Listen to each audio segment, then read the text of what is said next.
السلام علیکم ورحمت الله وبرکاته. ان شاء الله تعالی ټول مؤمنان ملګري دوستان هغه بخوي. ټول ملګرو ته خبر ورکوو د په 30 جنوري باندې را روان زیارت د جمعې نه یو ورځ مخکې زمونږ په جامعه کې د مشکات المصابیح د وړې دورې او د هغې سره د قرآن کریم او د انعاماتو د هغې پروګرام دی.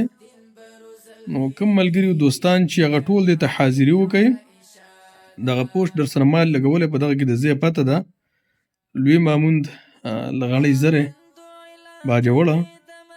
نو هر ملګری تر دې پورې د خویندو لپاره هم ښایسته د پردي تنظام شوی دی. نو ټول مؤمنان په هغې کې شرکت وکړي، ټول پکې راشئ، بهترین علما پکې بیانات کوي. زه خپله هم یم، نور علما راځي هغې هم پکې بیانونه کوي د قرآن او سنت نه. نو خپل بچیان هم ځان سره راولئ، په خپله باندې هم راشئ.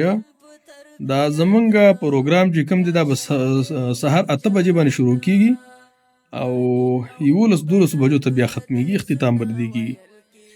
نو د ټولو مسلمانانو نه په دې کې د شرکت خاص دی، باید ټول مؤمنان مسلمانان دې کې شرکت وکړي. السلام علیکم ورحمت الله وبرکاته. دین بروزل کیږي جمعی عائشہ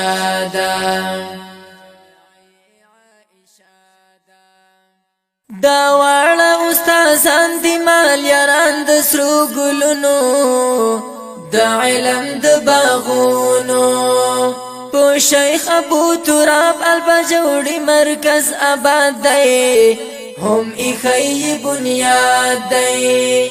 دو نحوی صرف منطق هم د تفسیر وای درسونا خبریگی در خیرونا کتاب ضرب القوی لکسپین ستوری زلیگی جمعی عائشہ دا زموک خوندی اورونا پو پاک دین بروزل کیگی جمعی عائشہ دا دو علم واچن دا باجول ترسی ربیگی جمعی عائشہ دا زموک خوندی اورونا پو پاک دین بروزل کیگی جمعی عائشہ دا.